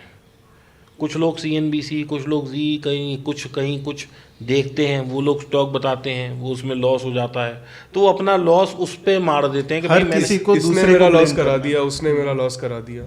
मैं ऐसे लोगों से पूछता हूँ भाई उसने कहा जहर खा ले, तूने खाया? तो उसके कहने से 50,000 रुपये या 1 लाख तो लगा रहा है, पर उसके कहने से जहर खा रहा है क्या? नहीं खा रहा ना। वहाँ तू अपनी अकल लगा रहा है कि this is not good for me. तो कम से कम भाई चार्ट ही देख ले, और कुछ नहीं देख सकता तो। मैं ये नहीं कहता कि हर आदमी पहले दिन ही fundamental, P ratio, ROC, company performance, उसके फंडामेंटल, उसकी स्क्रीनर पूरा खोल के खंगाल सके, लेकिन कम से कम चार्ट ही देख ले कि वो डाउनवर्ड ट्रेंड में है या अपवर्ड ट्रेंड में है। वो हरी लाइन और लाल लाइन तो देख ही सकता है। वो इतना तो देख ही सकता है। यही देख ले कि पिछले 5 साल 10 साल में स्टॉक ऊपर गया है या ऊपर नीचे गया आया है, है। नीचे गया है। जो स्टॉक 10 साल से नीचे आ रहा है, अगर आज ऐसा क्या कर देगा कि एकदम से ऊपर जाने लगे। दूसरा, भेड़ चाल में लोग मर रहे हैं कि ये उसने किया मैं भी कर लूं, और इसमें इतने लोग बर्बाद हो रहे हैं कि एक आदमी केवल एक ट्रेड लेता है प्रॉफिट का बाइंग में, लेकिन उसको देख के 50,000 लोग लॉस के ट्रेड ले लेते हैं। तो इसलिए इस मार्केट में सिर्फ वही आदमी जीत सकता है जिसने अपनी तृष्णा को काबू में कर लिया, यानी कि अपनी ग्रीड को काबू में कर लिया, जिसने अपनी सोच को काबू में कर लिया, जिसने ये डिसिप्लिन फॉलो कर लिया कि मेरा अगर आज 500, 5,000, 50,000, 1 लाख, जो भी जिसका कैपिटल के हिसाब से परसेंटेज बनता है, कि मेरा अगर ये लॉस हो गया 11 बजे, 12 बजे, 1 बजे, तो मैं अपना सिस्टम बंद करके आज घर चला जाऊंगा, मैं आज ट्रेड ही नहीं करूंगा। मैं क्या फॉलो करता हूं, अगर मेरा आज लॉस हो गया 1 लाख का, तो अगले दिन लॉस होना चाहिए 50,000। अगर अगले दिन भी 50,000 हो गया तो अगले दिन भी 50 ही होना चाहिए। अगर 3 दिन कंटिन्यूस लॉस हो गया, इसका मतलब मेरा सिस्टम मार्केट में अभी नहीं चल रहा, मैं 4 दिन चलाता ही नहीं। मैं अगले दिन फिर प्रैक्टिस करूं और पैसा दूं बाजार को, इससे बेटर है 3 दिन बाद दे देंगे। अगर बाजार ने लेना है तो 3 दिन बाद भी ले जाएगा। लेकिन कहीं ना कहीं कुछ ना कुछ चीज़ें शांत हो जाती हैं। आज मान लो गिरना शुरू हुआ तो ये नहीं है कि पूरे 10 दिन गिरता ही रहेगा। तो आप 2 दिन दे दो मार्केट को। बिल्कुल। और ये हम भी कहते हैं कि अगर आपको कंटिन्यूअस लॉस हो रहा है ना, तो कहीं ना कहीं मार्केट से थोड़े टाइम के लिए कट डाउन कर लो खुद को। एक उसके साइकिल भी पीछे का ब्रेक होती रीजन है ये है कि साइकोलॉजी जो है आपकी कहीं ना कहीं उस तरह से काम करनी लगती है जहां पे आप उस लॉस को ही रिकवर करना चाहते हो। आप ट्रेड को नहीं ले रहे हो, आप उस बस लॉस को रिकवर करना चाह रहे हो किसी भी तरीके से। देखिए, आज जो टाइम आ गया है इसमें मैं जितने भी नए ट्रेडर्स हैं जो इस पॉडकास्ट को देख रहे हैं, मैं उनसे ये कहना चाहता हूँ, इंट्राडे में पैसा कमाना इज़ बिकमिंग वेरी डिफ़िकल्ट। कोई भी पोजीशन लें वो ऐसी लें जो हेज के साथ हो। मतलब कि मुझे क्या देना है मार्केट को ये मुझे पता होना चाहिए। फिक्स है। वो डे 1 पे फिक्स होना चाहिए। Before I am taking the trade वो मुझे पता होना चाहिए। अगर मुझे ये पता है कि मेरा मैक्सिमम लॉस 5,000 हो सकता है तो मैं भाई साहब बैठा रहूँगा ना उस ट्रेड में। मैं रोज़ सुबह शाम ट्रेड करूँ तो क्या फ़ायदा है? सिर्फ मैं ब्रोकर को कमा के दे रहा हूँ। अभी देखिए, मैं आपको जब मैं नया नया प्राइस एक्शन सीख रहा था तो मैंने क्या मूर्खता की, और इससे हर आदमी को रिलेट कर पाएगा। किसी ने मुझे बता दिया भाई आपने बाय कर लिया, कल का लो कटा, आप वहाँ पे सेल में बैठ जाओ। प्राइस एक्शन में ऐसा जनरली लोग करते हैं कि डेली कैंडल का लो कटा तो सेल में बैठ जाओ। अब मैं आपको उसका आज का उदाहरण देता हूँ कि मैंने बैंक निफ्टी 48,000 पे लिया। कल परसों का लो जो था 47,000 था, मैं 47,000 पे शॉर्ट हो गया। अब वो वहाँ से फिर ऊपर चला गया, फिर वो 48,000 आ गया। मैं अब यहाँ पे लॉन्ग हो गया क्योंकि मेरी लॉन्ग की लाइन डली हुई है। उसने 48,200 तक गया, फिर वो 47,000 आ गया, फिर वो 48,000 आ गया। इस पूरे गैम्बिट में क्या हुआ, मैं तो 4,000 पॉइंट के लॉस में हूँ, बैंक निफ्टी वहीं की वहीं खड़ी है। ऑप्शन सेलर जो पुट बेच रहा है वो भी मर गया, जो कॉल बेच रहा है वो भी मर गया। लेकिन अगर कोई समझदार ट्रेडर फ्यूचर को बाय करके हेज कर लेता तो वो प्रॉफिट में उठता और चुपचाप बैठा भी रहता। ब्रोकरेज भी केवल एक लगती 10 दिन की, और बाजार ऐसा भी नहीं है कि ज़ीरो ही होना है कल। बाजार में इंडेक्स में जो एक बहुत अच्छी करेक्शन होती है उसको हम 10% करेक्शन बोलते हैं। 20-22% आ जाती है तो हम कहते हैं भाई अब अति हो गई, क्रैश हो गया। ऐसा नहीं है कि 50% करेक्शन आ जाएगी। कोई 2008 दोबारा नहीं आ रहा, वो 8-10 साल में 12 साल में कोविड एक बार दोबारा होगा। नहीं आ रहा। और आपने तो पुट खरीद रखी है ना, जाने तो जहाँ जा रहा है हेज तो हुआ हुआ है भाई। आपका तो फिक्स है ना लॉस, 5,000, 10,000, 12,000, 8,000, 3,000 जो भी हेज का बनेगा अब चाहे पोजीशन, जीरो ही हो जाए। अब वो जीरो भी होने दो ना, आप उसे होने दो। तो कई दफ़ा प्राइस एक्शन और ज़्यादा समझदारी और नॉलेज की कमी से भी लोग लॉस ले लेते हैं। ऊपर काटते जाते हैं, नीचे सेल करते जाते हैं, और पता लगा वो वहीं से ही रिवर्स घूमता रहता है। वो वाली चीज़ हो जाती है कि आपको डायरेक्शन का आइडिया लग रहा था ट्रेंड का, पर मार्केट ने आपको निकाल दिया झटके देके। आप अगर बने रहते तो आप सही थे। एक्चुअली देखिए, अभी थोड़ी देर पहले मैंने एक बात बोली थी कि अब जो है सुनने में आ रहा है कि 4 करोड़ नए अकाउंट खुले हैं। तो बड़े रिटेलर्स FII, DII, मतलब बड़े रिटेलर नहीं, सॉरी, बड़े इंस्टीट्यूशंस, जिसको कि कुछ लोग नेगेटिव वर्ड यूज़ करते हैं ऑपरेटर, मैं कहता हूँ ऑपरेटर कुछ नहीं होता। आज FII ही ऑपरेटर है, DII ही ऑपरेटर है, क्योंकि वो इतना बड़ा फंड लेके बैठे हैं कि मार्केट हिल जाता कि है। मार्केट हिल जाता। और जो आदमी मार्केट को हिलाने की कैपेसिटी रखता है वो ऑपरेटर वो है। ऑपरेटर। आज आप 5,000 करोड़ लेके बैठ जाओ आप अपना बन जाओ या ऑपरेटर। पब्लिक का फंड इकट्ठा करके, तो आप ऑपरेटर बन गए। तो ऑपरेटर एक नेगेटिव वर्ड है, मैं यूज़ नहीं करता। मैं ये कहता हूँ कि FII, DII, उन्हें पता है कि रिटेलरों का लॉस कहाँ है, क्योंकि जो प्राइस एक्शन मैं सीख रहा हूँ वो भी तो सीख रहे हैं। आज मान लो मैं बिल्कुल निपुण हो गया तो मेरी भी तो एक कॉस्ट है कि मैं 5 लाख रुपए में सैलरी में नौकरी कर लूँगा, 10 लाख में कर लूँगा, 1 करोड़ के पैकेज में जॉब कर लूँगा। तो जो CMT या अच्छे चार्ट रीडर्स हैं वो क्या नौकरी नहीं कर रहे होंगे? वो भी कर रहे हैं।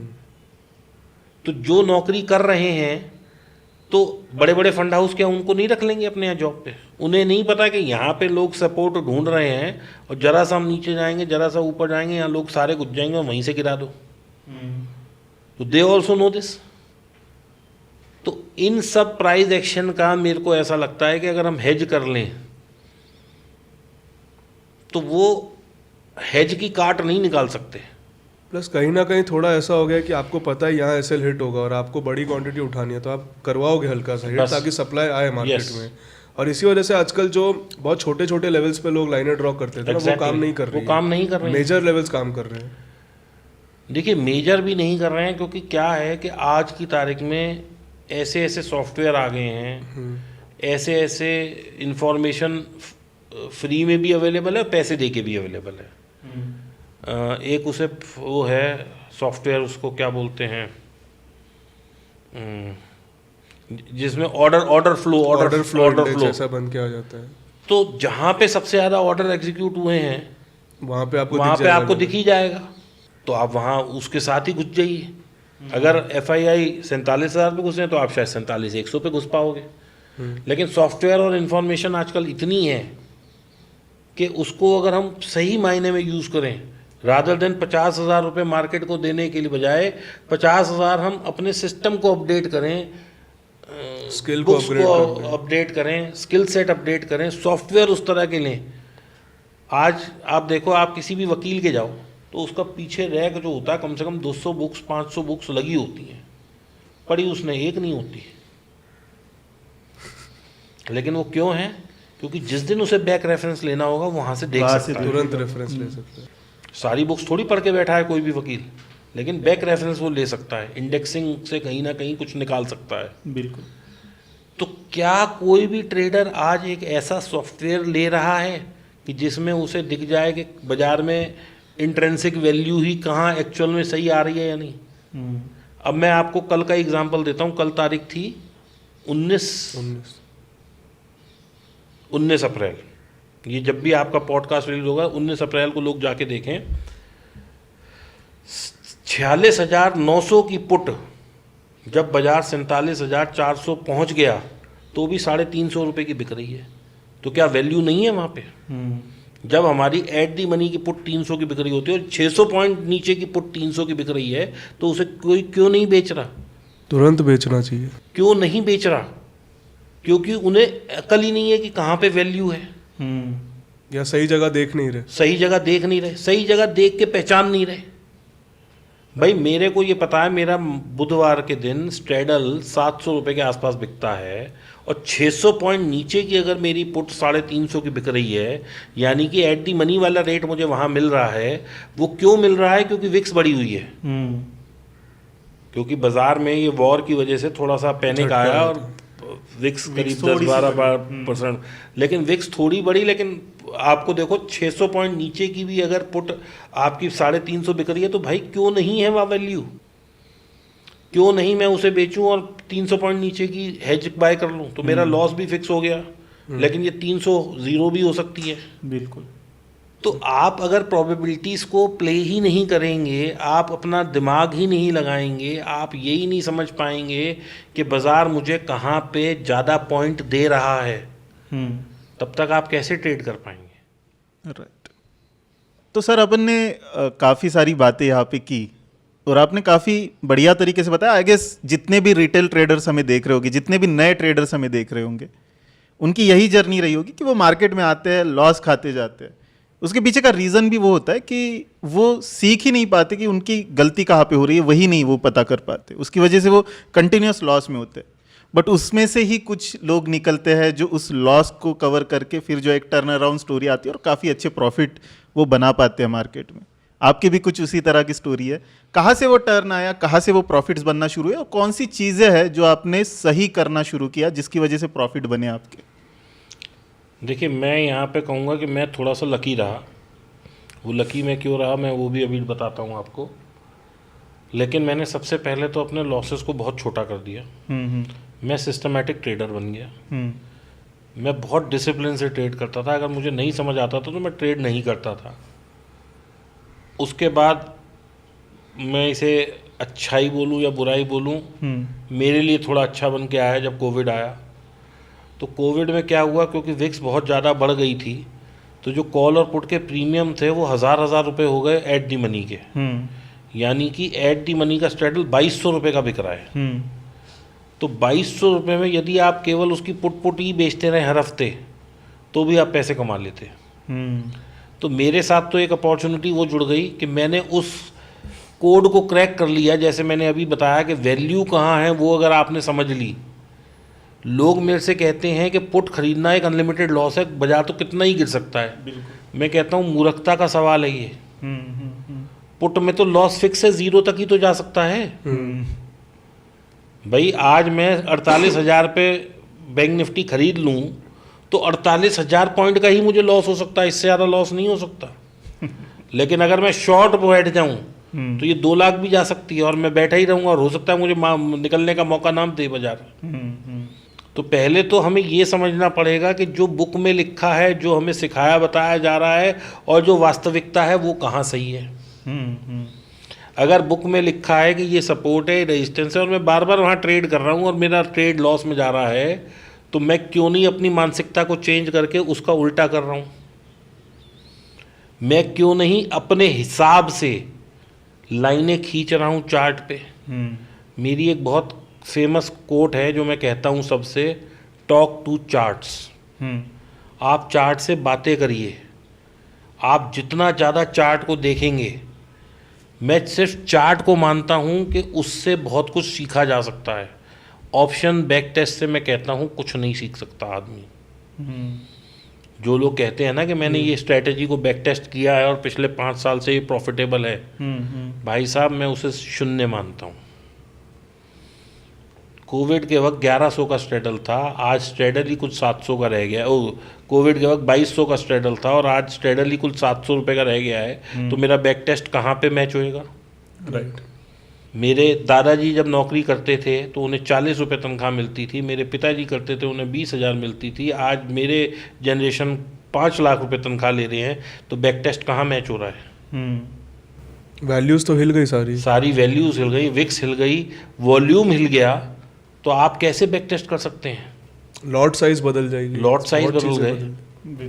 तो मैं जो ऑप्शन के बैक टेस्ट करते हैं लोग और वो दिखाते हैं कि देखो जी ये स्ट्रैटेजी है और ये पिछले 10 साल में उसने इतना दिया, 3 साल में इतना, मैं कहता हूँ भाई आगे चला ले और देख ले कितना मिल रहा है। मिल ही नहीं सकता। रीज़न बीइंग कि आज जो ये बड़ी बड़ी स्पाइक्स बन रही हैं ना, ये सब बैक टेस्ट हिलाने के लिए बन रही हैं। जो एकदम सेंसेक्स गिर जाता है, निफ्टी 1 सेकंड या 5 सेकंड में 300 पॉइंट गिर जाती है, बैंक निफ्टी 500 पॉइंट चढ़ जाती है, क्योंकि लोगों ने बैक टेस्ट कर करके वहाँ स्टॉप लॉस डाले हुए हैं। उनको पता है कहाँ उनको पता है कि आपने 20% लेना है या 40 लेना है या 50 लेना है या 100 लेना है। आप एल्गो चला रहे हो तो वो नहीं चला सकते जो बड़े पैसे लेके बैठे हैं, जो स्मार्ट मनी जिसे बोलते हैं। हम क्यों वर्ड यूज़ करते हैं smart money, because they are more smarter than us. हमसे ज़्यादा रिसोर्स उनके पास है, हमसे ज़्यादा। देखिए हम जो, मैं अब इसमें भी बता दूं आपको, जो चार्ट हम देखते हैं और जो FIS देखते हैं उसमें भी 2-3 सेकंड का फ़र्क है। जो डेटा है वो लोग हैं वो 40-40, 50-50 लाख रुपए दे के NSE से डायरेक्ट लाइनें लेके बैठे हैं, और हम पहले NSE से डेटा जाता है हमारे ब्रोकर, मान लीजिए मैं ज़ीरोधा का मेरा ब्रोकर है, तो वो पहले उसके हेड ऑफिस गया, फिर मैं अपनी लीज लाइन या जो भी लैंड लाइन या जो भी मेरा फ़ोन है या जिस भी माध्यम से मैं उससे जुड़ा, फिर मैंने अपना उसे यूज़ किया। तो इन सब में जो टाइम जाएगा और जो एक डायरेक्ट लीज लाइन से आएगा उसमें फ़र्क नहीं होगा। 4 सेकंड 3 सेकंड का भी फ़र्क होता है। तो उतने में ही खेल हो जाता है लोगों का। और यहाँ तक कि कहा जाता है कि NSE के जो ऑफिस है वहाँ से जितना नज़दीक आप लोगे उतना आपको तुरंत डेटा इसको बोलते हैं को लोकेशन। अभी आपने सुना होगा पीछे एक केस भी चल रहा था को लोकेशन का, जिसे बोल रहे थे स्कैम भी हुआ था कुछ। उसमें क्या था कि NSE की बिल्डिंग के बिल्कुल बाजू वाली बिल्डिंग में लोगों ने अपना सर्वर लगा लिया। अब जो प्राइस मुझे दिख रहा है और जो प्राइस दिल्ली वाले को दिख रहा है उसमें ही शायद 1-2 सेकंड का फर्क है, आधे सेकंड का भी फर्क आ गया। और जो लोग एल्गो से ट्रेड करते हैं तो वो उस एज को खा सकते हैं। आपको दिख रहा है प्राइस 30 रुपये, जबकि प्राइस वहाँ 30 है ही नहीं, वो ऑलरेडी 29 आ चुका है, तो आप 29 में ही धक्का दोगे। तो हर बार आप 1 रुपये का लॉस ले रहे हो। आपको लग रहा है केवल 1 रुपये का लॉस है, अगर यही 1 लाख है तो भाई साहब वो 15 लाख हो गया, क्योंकि 15 का लॉट साइज है। मैंने अभी बोला था कि ऑटोमेशन पे जाइए। ऑटोमेशन में ये नहीं है कि आपको करोड़ों रुपए खर्च करने हैं, आपको ये पता होना चाहिए कि स्ट्रेडल का प्राइस किस तरह मूव कर रहा है। आज डिके आ भी रहा है या नहीं आ रहा, स्ट्रैंगल कितने का है तो वो कितना रोज बंद हो रहा है, उसमें कितना डिके है, विक्स कहाँ चल रही है, बाजार ऊपर की धारा है या नीचे है। ये छोटी छोटी चीज़ें आपको आपकी स्क्रीन पे लगी होनी चाहिए और इन सब के लिए कोई पैसा नहीं खर्च करना। चार्ट आपको देखना है फ्री में, आप ट्रेडिंग व्यू में देखिए, जीरोधा में देखिए, जो भी ब्रोकर हैं सबके पास अच्छे चार्ट्स हैं। ओआई आपको देखना है तो सेंसिबल में फ्री दिखता है, जितने भी लोग हैं आप सेंसिबल में फ्री देख सकते हैं, एनएसई की साइट पे फ्री देख सकते हैं, ऑप्स्ट्रा में फ्री देख सकते हैं, आप देखिए वहाँ। ओपन आई में कितना शिफ्ट होता है, एक साइट है ट्रेडिंग टिक, उसमें देख सकते हैं आप। सेंसिबल में भी दिखाई देता है, वो बार हरी मतलब वो जो हाईलाइट होती रहती है, तो उससे भी देख सकते हैं। अब कोई उन नॉलेज को यूज़ ही ना करना चाहे तो भाई कैसे पैसा बनेगा। आप गाड़ी चला रहे हो और आप सोचो कि मैं तो केवल स्टीयरिंग संभालूंगा, गियर नहीं डालूंगा, तो ये तो नहीं हो सकता ना। You have to press accelerator also, you have to coordinate between gear also, clutch भी दबाना है, स्टीयरिंग भी संभालना है, आगे वाले को भी देखना है, खुद को भी बचाना है। तो यही ट्रेडिंग है कि मुझे सब चीज़ को एनालाइज करना है। जिस दिन मेरी नॉलेज इस लेवल पे पहुंच जाए कि मैं वैल्यू देख सकूं कि कहाँ पे ये चीज़ सस्ती है और कहाँ ये चीज़ महंगी है, वहीं पे ही पैसा है। और दूसरा, जो नए लोग हैं मैं उनसे हाथ जोड़ के निवेदन करना चाहता हूँ, भाई बैंक निफ्टी से दूर हो जाओ, कोई समझ ना आए। निफ्टी के ETF ले लो, 15% साल का उसमें भी कमाओगे।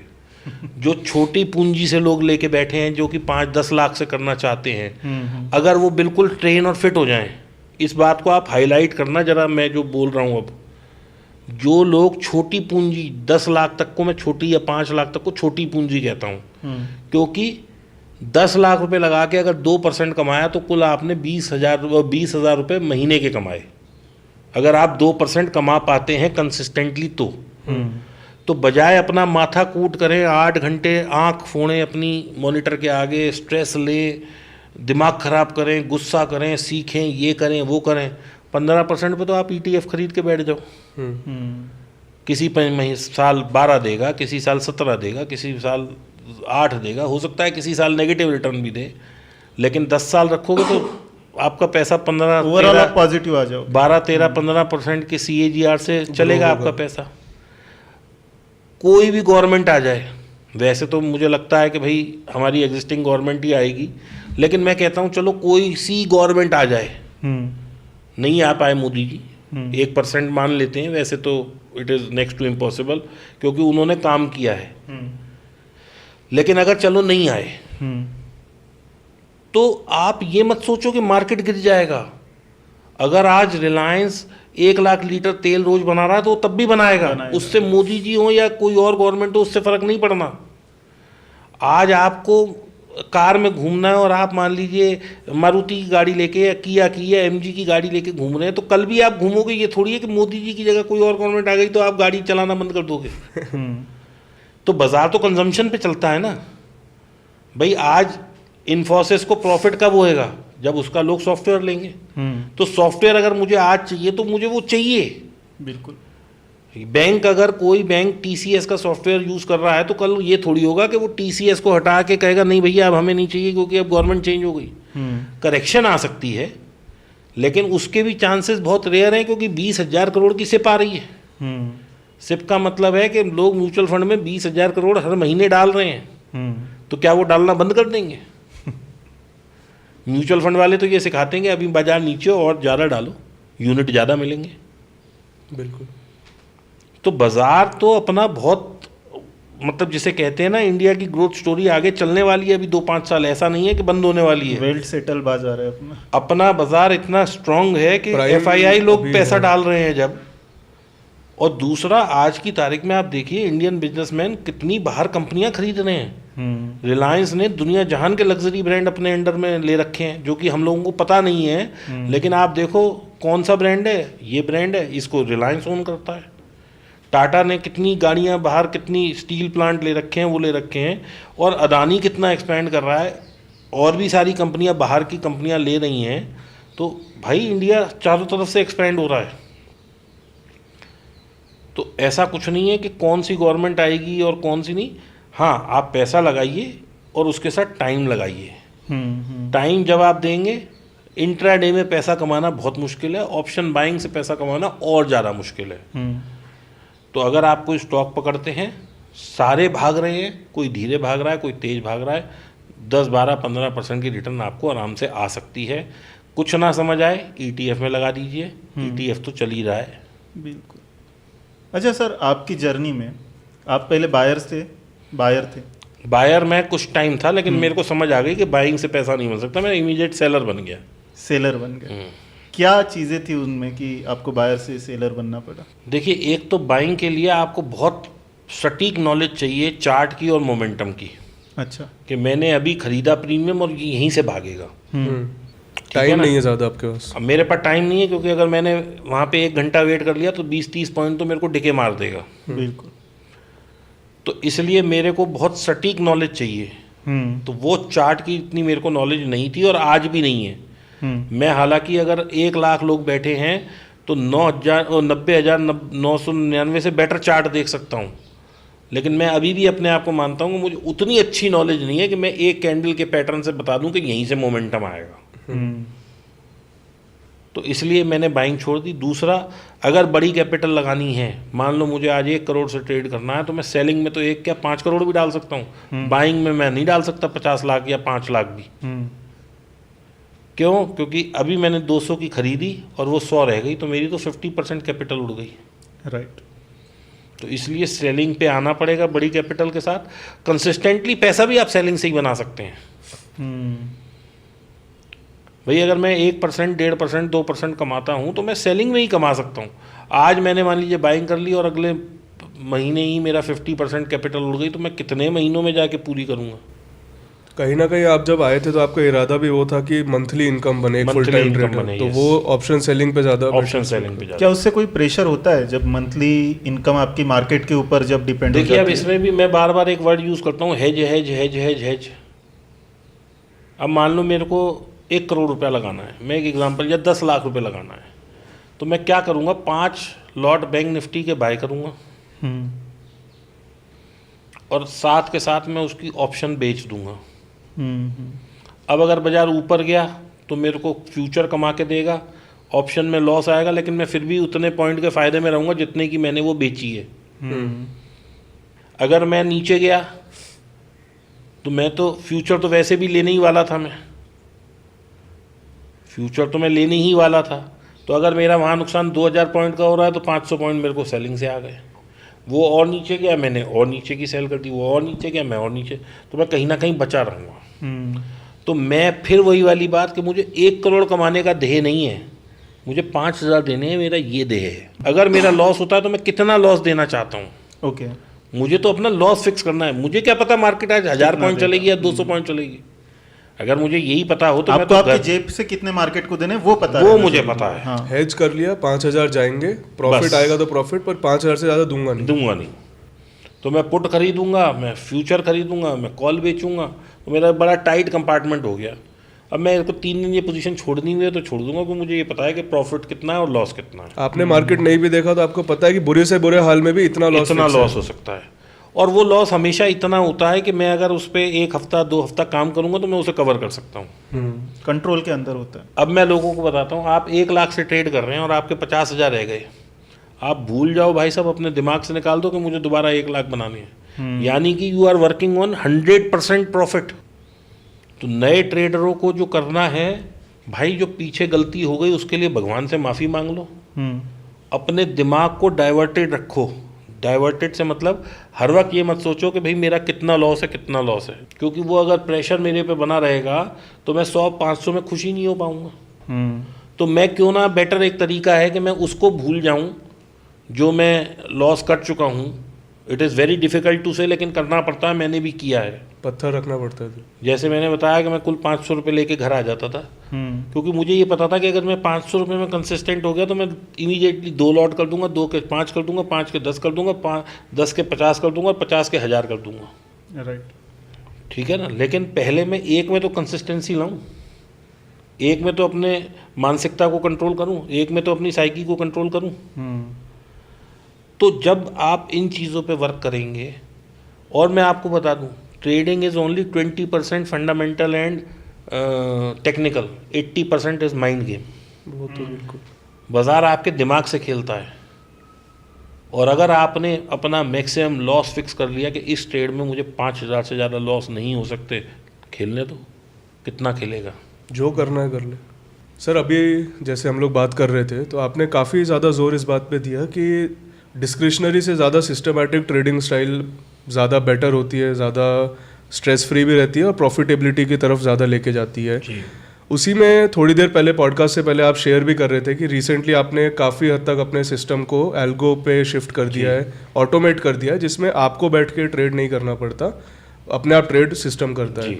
तो इस पे आप थोड़ा सा एजुकेट करना चाहेंगे कि एल्गो ट्रेडिंग की तरफ कैसे शिफ्ट हो सकते हैं, सिस्टम कैसे बनाया जाता है जो एल्गो ट्रेडिंग के ऊपर डाला जा सके और उसको मैनेज कैसे किया जाता है। देखिए, सिस्टमैटिक ट्रेडिंग क्या है? सिस्टमैटिक ट्रेडिंग वो है कि जो आपने कागज़ पे लिखा और वो रूल्स आप भी वही फॉलो कर रहे हैं, मैं भी ये कर रहा हूँ, ये भी ये कर रहे हैं, या किसी को भी हम वो कागज़ दे दें वो फॉलो हो जाए। जैसे कि मैंने एक छोटा सा सिस्टम बताया कि 10 बजे मैं आऊँगा, मैं बैंक निफ्टी फ्यूचर खरीदूंगा, 100 पॉइंट का एसएल है, 200 पॉइंट का प्रॉफिट है, ये एक सिस्टम बन गया। ठीक है। अब आप अपना सिस्टम स्टॉक्स में भी बना सकते हैं, ऑप्शन में भी बना सकते हैं, ऑप्शन फ्यूचर के कॉम्बिनेशन में भी बना सकते हैं, केवल ऑप्शन सेलिंग का भी बना सकते हैं, नॉन डायरेक्शनल भी बना सकते हैं, यानी कि मैं कॉल भी बेचूंगा, पुट भी बेचूंगा। तो इस तरह का कोई भी आप एक सिस्टमैटिक सिस्टम बना दीजिए जिसमें कि डिस्क्रिशन नहीं होना चाहिए। डिस्क्रिशन क्या होता है कि मैंने आपसे कहा कि एक ये कैंडल है, इसके नीचे मैं सेल करूंगा, इसके ऊपर बाय करूंगा, अब मुझे लग रहा है कि ये यहीं से पलट रही है और आपको दिख रहा है कि ये तो गिर रही है। जो सोच के डिसाइड करना है तो उसको डिस्क्रिशनरी कह देते हैं। तो हमने एक सिस्टम बना दिया, उस सिस्टम को हमने एल्गो में फीड कर दिया वो पैरामीटर्स। अब वो एल्गो अपना जो है सुबह 9:15 बजे से लेके 3:30 बजे तक ट्रेड खुद लेगा, एसएल भी खुद लेगा, ट्रेड भी खुद लेगा, जो पैरामीटर्स हमने डाले हैं उस पर। और ये एल्गो आज की तारीख में कोई बहुत महंगा अफेयर नहीं है, आप 500 रुपये 1000 रुपये से भी एल्गो ले सकते हैं। बहुत सारी कंपनीज हैं जो एल्गो दे रही हैं, जैसे ट्रेडट्रॉन है और स्टॉक्सो है, और शायद और भी 2-4 नाम हैं, अगर आप ढूंढेंगे तो मिल जाएगा। एल्गो बुल्स भी है, एल्गो रूम्स भी है, तो आप ढूंढेंगे तो वो मिल जाएगा। काफ़ी सारी सर्विसेज काफ़ी सारी हैं, और सबकी 200-300 रुपये पर स्ट्रेटेजी से शुरू होकर 2-2,500 रुपये ख़त्म भी हो जाती है महीने के। ओके। और यदि आपको लगता है कि आपकी स्ट्रेटजी थोड़ी सी इससे हटके है तो आप किसी एक कोडर को बुलाएं, उसे 10-20 हज़ार रुपये दें, पाइथन में कोड करा लें, एक्सेल से एंट्री लें और अपना चलाएं, तो वो भी बाज़ार में सिस्टम अवेलेबल है। एपीआई की से वो कोड इंटीग्रेट हो जाता है और वो चलने लगता है। लेकिन सवाल फिर वही आ जाता है कि सिस्टम पहले होना चाहिए। मैं क्या करने वाला हूँ, क्या मेरा सिस्टम प्रॉफिट देगा, क्या मैंने सही दिशा में सिस्टम लगाया है। जब आप इन चीज़ों को करके करेंगे तो वो चलेगा। दूसरा, एल्गो में एक और ख़ास बात होती है कि जैसे मैंने 300 रुपये की कॉल बेची, क्योंकि मैं सेलर हूँ तो मैं सेलर के पर्सपेक्टिव से बताऊँगा, और वो 400 हो गई और एकदम से वो स्पाइक आई और 550 चली गई, तो मेरा एल्गो क्या करेगा, पहले वो 400 पे मारेगा। अगर उसे 400 प्राइस नहीं मिला तो इमीडिएटली वो 400 रुपये 10 मारेगा, 400 रुपये 20 मारेगा, 430, फिर वो 401 पे आएगा, और वो 1 सेकंड में कम से कम भी मैं समझता हूँ 100 बार ये काम करेगा। एल्गो में जो होता है रिपीटिंग मैसेज का एक सिस्टम होता है ज़्यादातर एल्गोज में, तो वो बार बार मारता रहेगा। तो जो आपका हो सकता है कि 500-300 वाली चीज़ या 200 वाली चीज़ आपकी, या 400 वाली चीज़ आपकी 550 पे कट रही है, मेरी हो सकता है 480 पे ही कट जाए। तो उसमें आप स्लिपेजेस में बहुत पैसा बचा लेंगे अगर आप एल्गो यूज़ करते हैं तो। हाँ, बट इसमें ब्रोकर चार्जेस नहीं बढ़ जाते? ब्रोकर, इसमें आपका जो ब्रोकर होता है बात उसी पे है। जैसे अब आप कोई कन्वेंशनल ब्रोकर लेते हैं जो कि पर लॉट चार्ज लेता है, तो उसमें तो आप एक बार में काटें या 25 बार में काटें कोई फ़र्क नहीं है। अब आप जीरोधा टाइप जो ये हाइब्रिड ब्रोकर्स आ गए पर ऑर्डर वाले, तो अब इसमें मान लीजिए आपका एसएल उसने बचाया 80 पॉइंट और 20 रुपये ब्रोकरेज ज़्यादा लग गई, तो मेरे ख्याल से वो when you will evaluate that, तो वो फ़र्क है। बेसिकली कितना फ़ायदा कितना नुकसान ये डिसाइड अपनी स्ट्रेटजी के हिसाब से। देखिए, फिर वही वाली बात है कि अगर आप 1 करोड़ लगा के और कर रहे हैं तो आप पर ऑर्डर की बजाय पर लॉट पे जाएंगे तो शायद आपको बेनिफिट मिलेगा। ये आपको देखना है कि आपका वॉल्यूम कितना है और कितनी बार वो ट्रेड जा रहा है। तो ये तो देखिए खुद वैल्यूएशन करनी पड़ेगी। अगर मैं ये मानता हूँ कि मैंने साल में 50,000 रुपये ब्रोकरेज में बचा लिए तो वो मेरा प्रॉफिट ऐड हो गया ना। बिल्कुल बिल्कुल। अच्छा सर, ये सब करके भी कुछ लोग ऐसे हैं जो प्रॉफिटेबल नहीं हो पाते, तो क्या उनको मार्केट छोड़ देना चाहिए? मार्केट उनके लिए नहीं बना है। देखिए, मैं इस पे पहले तो मैं डिबेट करता था कि नहीं छोड़ना चाहिए, लेकिन आज की तारीख में क्योंकि मैं ये खुद महसूस कर रहा हूँ कि अगर मैं इतनी मेहनत करके 18 से 24% कमा पा रहा हूँ और मुझे ऐसे ऐसे म्यूचुअल फंड हैं जो कि 15-18% की रिटर्न वैसे ही दे देते हैं, तो केवल 6% के लिए मैंने अपना रिसोर्स ख़राब कर लिया। यानी कि मेरी एक अपॉर्चुनिटी कॉस्ट है, मैं अपनी एक कॉस्ट समझता हूँ कि मेरी पर आवर की 100 रुपये है, 200 रुपये है, 500 रुपये है। अगर मैं 8 घंटे काम कर रहा हूँ तो मैं 4,000 रुपये रोज का या 10,000 रुपये रोज का आदमी हूँ। अगर मैं उस 6% कम कमाऊँ और अपने रिसोर्स को कहीं और यूज़ करके मैं ज़्यादा कमा लूँ तो वो ज़्यादा बेटर प्रपोजिशन है। राइट। दूसरा, स्ट्रेस नहीं, बीमारियाँ कम, प्रेशर नहीं, प्रेशर नहीं, प्रेशर के इश्यूज। अभी क्या होता है, ये फैक्ट बता रहा हूँ मैं आपको कि अगर हम कोई पोजीशन लेके गए, आज भी ये चीज़ है, सुबह 4 बजे किसी वजह से मैं अगर वॉशरूम के लिए भी उठा तो सबसे पहले मैं अपना देखता हूँ कि गिफ्ट निफ्टी कहाँ चल रही है, डाउ कहाँ चल रहा है। और ये एक कॉमन ह्यूमन नेचर है क्योंकि पैसा लगा हुआ है। पैसा लगा है और आप इमोशनली कुछ उस पर फील करो ना करो, देखता तो है ही। देखते तो हुई, मैं कितना ही हेज करके जाऊं, लेकिन मुझे उसके बाद भी तो ये डर है ना कि हेज भी मुझे मैनेज करने पड़ेंगे 5 बार। प्लस हेज में भी आपको तो चाहिए ना कि प्रॉफिट हो, तो उसके लिए तो चेक करता रहेगा आदमी। तो साइकोलॉजी तो देखिए डिस्टर्ब रहती ही रहती है। अगर किसी आदमी को 40 लाख रुपए लगाने हैं तो वो, मेरे से अभी किसी ने सवाल किया था कि मैं प्रॉपर्टी में लगाऊं या इंडेक्स में लगाऊं या किसी में लगाऊं, तो मैं कहता हूं भैया तुम ETF में लगा दो, क्योंकि खुद ट्रेड करके पॉसिबिलिटी है कि लॉस हो जाए, उड़ा ही दोगे, उड़ सकता है। कितने ही एजुकेटेड हो, आज मैं जो काम कर रहा हूँ मैं कितना ही मैं सीख गया, लेकिन ये कोई भगवान ने लिख तो नहीं दिया ना कि मेरा लॉस नहीं हो सकता, मेरा भी लॉस हो सकता है। तो it is better to split your money और उसको करें तो बेटर रिटर्न निकल ली जा सकती है। ऑप्टिमाइज करिए मतलब अपने प्रॉफिट को और कैपिटल को, वो एक बेटर सॉल्यूशन है। अभी आपने जैसे बोला कि रात को भी नींद खुल गई तो चेक कर लिया डाउ जोन्स या गिफ्ट निफ्टी, तो बेसिकली जो चीज़ में आपको पता है कि आपका क्या रिस्क है क्या रिवॉर्ड है, सब पता होने के बाद भी आदमी चेक करता रहता है, साइकोलॉजी में उसके घूमता रहता है। तो वैसे ही सिमिलरली क्या आपके साथ एल्गो में नहीं होता कि आपको पता है आपका एल्गो चल रहा है पर आदमी पूरे टाइम ट्रैक करता रहे कि कितना प्रॉफिट कितना लॉस क्या चल रहा है? एल्गो में क्या होता है कि अब ना एल्गो भी बहुत एडवांस फॉर्म में आ गए हैं। उसमें मैं ये भी लगा सकता हूँ कि मेरा स्ट्रैटेजी में कितना लॉस हो, मेरे को पर लेग में कितना लॉस हो, मुझे पर ट्रेड में कितना लॉस हो, मुझे पूरे दिन में कितना लॉस हो। अगर मैं 1 करोड़ से ट्रेड कर रहा हूँ तो मैं ये भी उसमें लगा सकता हूँ कि जैसे ही 25,000 का लॉस हो जाए मेरा, सब काट दो, बंद करके बैठ जाओ। तो वहाँ से मैं माइंड फ्री है कि भाई 25 ही जा सकते हैं, 50 ही जा सकते हैं, लाख ही जा सकता है। तो if I am losing 1% of my capital I am very happy. क्यों? क्योंकि अगर मैं 5 दिन भी 1% लूज़ कर देता हूँ तो 5% लूज़ करी मैंने, 2.5-3% तो मैं निकाल भी लेता हूँ। तो मैं अपना लॉस 1 महीने के अंदर अंदर में या 2 महीने में पूरा कर सकता हूँ। लेकिन अगर मैं कहीं 10% का लॉस का गेम खेल रहा हूँ तो इसका मतलब मैं 6 महीने का अपना काम खराब कर रहा हूँ। पर जो एक फितरत होती है लोगों की, देखते रहने का, चल क्या रहा है, अभी कितना प्रॉफिट चल रहा है, अभी मैं खोल के देखूँ मेरे स्ट्रैटेजी में कितना प्रॉफिट चल रहा है, तो वो कैसे कंट्रोल किया जाए? डाइवर्जन ऑफ माइंड, दूसरी एक्टिविटीज़ में इन्वॉल्व कहीं ना कहीं होना पड़ेगा। और इसीलिए यही एक बहुत बड़ा रीज़न है जिस वजह से हमसे जितने भी लोग पूछते हैं ना कि क्या हम फुल टाइम ट्रेडर बन जाएं, तो सबसे पहला तो मेरा सवाल होता है कि आप किस टाइप की ट्रेडिंग करते हो। तो बहुत सारे लोग उसमें से निकलते हैं जो या तो लॉन्ग टर्म इन्वेस्टिंग कर रहे हैं, स्विंग ट्रेडिंग, पोजिशनल ट्रेडिंग, क्योंकि हम लोग भी पर्सनली वो ज़्यादा करते हैं। देखिए ऐसा है, लॉन्ग टर्म इन्वेस्टिंग को तो मैं कहता हूँ कि नदी बह रही है, उसमें जितना लोटा पानी निकाल के नहा सकते हो वो नहा लो। हाँ, जैसा कि बीच में अभी एक इंस्टेंस पे मैंने कहा था कि एक शेयर 100 से 150 आने में तो 15 साल लगा दिए उसने।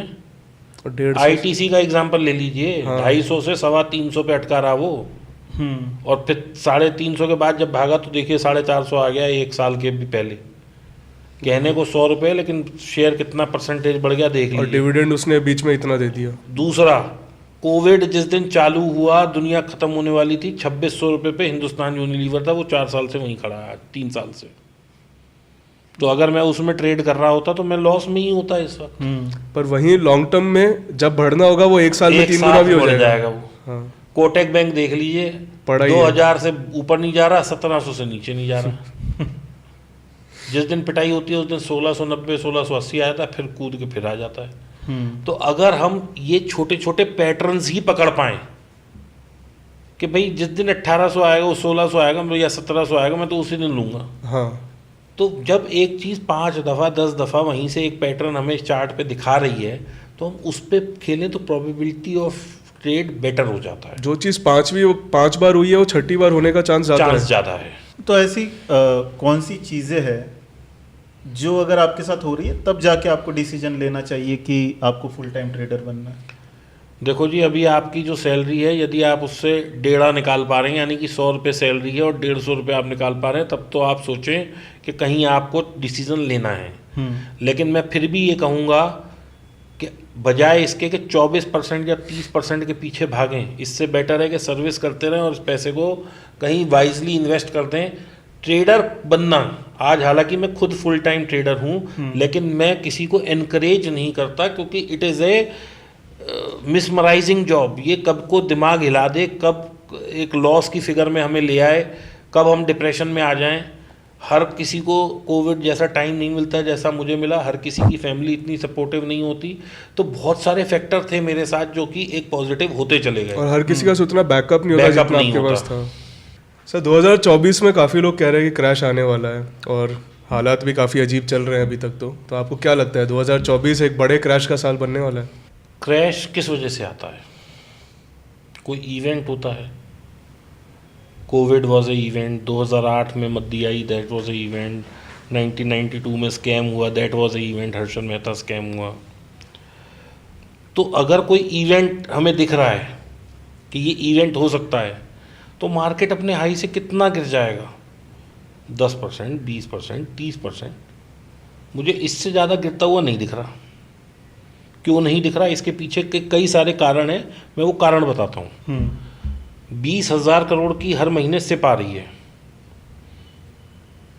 तो वो मार्केट को, DIIs को पावर देगी। 20,000 करोड़ इन्फ्यूज़ होएगा हर महीने मार्केट, तो वो पैसा कहीं ना कहीं तो लगेगा, तो उससे मार्केट को सपोर्ट मिलेगा। दूसरा, 4 करोड़ नए इन्वेस्टर आए हैं, तो वो भी कहीं तो पैसा डाल ही रहे हैं, छोटा मोटा बड़ा जो भी कर रहे हैं, तो मार्केट गिर नहीं पाएगा। अभी हम हाल फिलहाल का ही वो ले लेते हैं उदाहरण।